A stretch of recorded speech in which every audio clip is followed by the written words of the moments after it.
चैत्र नवरात्रि 2023 शुभ योग में नवरात्रि की सप्तमी, अष्टमी और नवमी इन महा उपाय को करने से पूरी होगी मन की मुराद। राधे राधे, जय श्री कृष्णा। स्वागत है आप सभी का हमारे YouTube चैनल व्रत पूजा त्योहार उपाय। 28 मार्च को माँ कालरात्रि, 29 मार्च को महागौरी और 30 मार्च को माँ सिद्धिदात्री की पूजा की जाती है।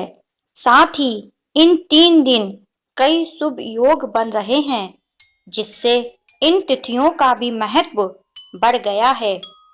ज्योतिष शास्त्र में सप्तमी तिथि, अष्टमी तिथि और नवमी तिथि का महत्व बताते हुए आज हम कुछ उपाय जानेंगे।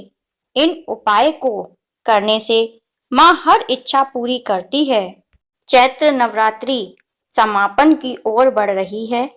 चैत्र नवरात्रि की सप्तमी तिथि पर माँ दुर्गा की 7वीं शक्ति कालरात्रि, अष्टमी तिथि पर महागौरी और नवमी तिथि पर माँ सिद्धिदात्री की पूजा की जाती है। माँ दुर्गा की ये तीनों शक्तियाँ सभी का दुख दूर करने वाली और सुख समृद्धि देने वाली मानी जाती हैं। इस बार इन तिथियों पर बेहद शुभ योग भी बन रहे हैं। सप्तमी तिथि पर राजयोग, अष्टमी तिथि पर रवि योग और नवरात्रि के अंतिम दिन गुरु पुष्प योग के साथ अमृत सिद्धि योग का भी लाभ मिलेगा। इन शुभ योग से नवरात्रि की 3 तिथियों का भी महत्व बढ़ गया है। ज्योतिष शास्त्र में नवरात्रि की महिमा बताते हुए इन 3 तिथियों के लिए कुछ उपाय भी बताए गए हैं। इन उपायों को करने से जीवन के सभी कष्ट दूर होते हैं और माँ दुर्गा मन की हर मुराद पूरी करती हैं।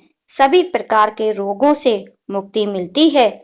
छात्रों को उच्च शिक्षा का ज्ञान मिलता है। जीवन से धन संबंधित सारी समस्याएं दूर हो जाती हैं। आर्थिक तंगी का सामना करना नहीं पड़ता है। आइए जानते हैं इन 3 तिथियों पर किए जाने वाले उपाय के बारे में।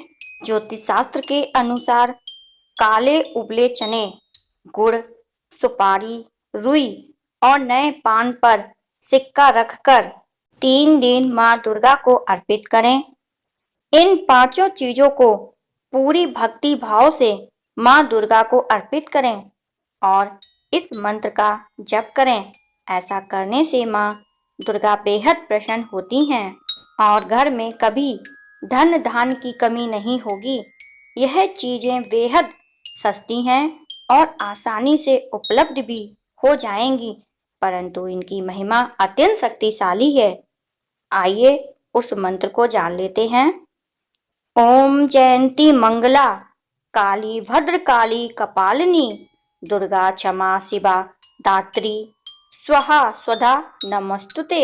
नवरात्रि के तीनों दिन इस मंत्र का जाप करने से जीवन में कभी भी धन धान्य की कमी नहीं होगी। माता को प्रसन्न करने के लिए संधि आरती पर कर सकते हैं। संधि काल 2 प्रहर, 2 तिथि, 2 दिन, 2 पक्ष के मिलने के समय को संधि काल कहा जाता है।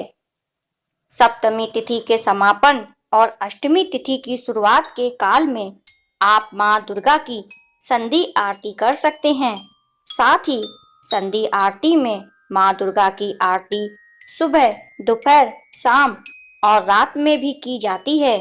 आरती से पहले माँ को 5 सूखे मेवे और लाल चुनरी माता को अर्पित करें। यह आप तीनों दिन कर सकते हैं। ऐसा करने से माँ दुर्गा का आशीर्वाद मिलेगा और आर्थिक समृद्धि होगी। तंत्र शास्त्र में देवी के 32 नाम का जप करना बहुत शुभ और लाभकारी माना गया है। सप्तमी, अष्टमी और नवमी तिथि की रात में माता के नाम का 108 बार जप करें। ऐसा करने से माँ दुर्गा की कृपा बनी रहती है और जो भी परेशानी चल रही होती है उससे हमेशा के लिए मुक्ति मिल जाएगी। ग्रहों के अशुभ प्रभाव को दूर करने के लिए ये तीनों तिथियां बहुत उत्तम मानी जाती हैं। आप सप्तमी, अष्टमी और नवमी तिथि की शाम को दुर्गा चालीसा, अर्गला स्तोत्र, कीलक स्तोत्र और दुर्गा सप्तशती का पाठ कर सकते हैं। पाठ खत्म होने के बाद छोटा सा हवन भी करें। हवन में आप जायफल, लौंग, इलायची, काले तिल, काली मिर्च, शहद, कमलगट्टा, सुपारी, घी, गूगल की आहुति दें और 108 बार ऐन ह्रीं क्लीं चामुंडाय विच्चे मंत्र का जाप करें। ऐसा करने से ग्रहों के अशुभ प्रभाव जैसे राहु केतु या शनि से मुक्ति मिलती है और पूरे परिवार की तरक्की होती है। कई लोगों का व्रत सप्तमी, अष्टमी और नवमी तिथि को समाप्त हो जाता है और कन्या पूजन करके अंतिम दिन हवन किया जाता है। ध्यान रखें कि हवन को ईशान कोण में करें और तीनों दिन माँ दुर्गा की शास्त्रीय पद्धति से पूजा अर्चना करें। ऐसा करने से सभी रोगों से मुक्ति मिल जाती है और धन वैभव में वृद्धि होती है। नवरात्रि सभी के लिए कल्याणकारी मानी जाती है और माँ दुर्गा को प्रसन्न करने के लिए ये बेहद उत्तम दिन होते हैं। पढ़ाई में मन नहीं लगता या जो याद करते हैं भूल जाते हैं। अगर इस तरह की समस्या का छात्र सामना कर रहे हैं तो सप्तमी, अष्टमी और नवमी तिथि में से किसी एक दिन माता को ध्वजा अर्पित करें और हर दिन इस मंत्र का जप करें।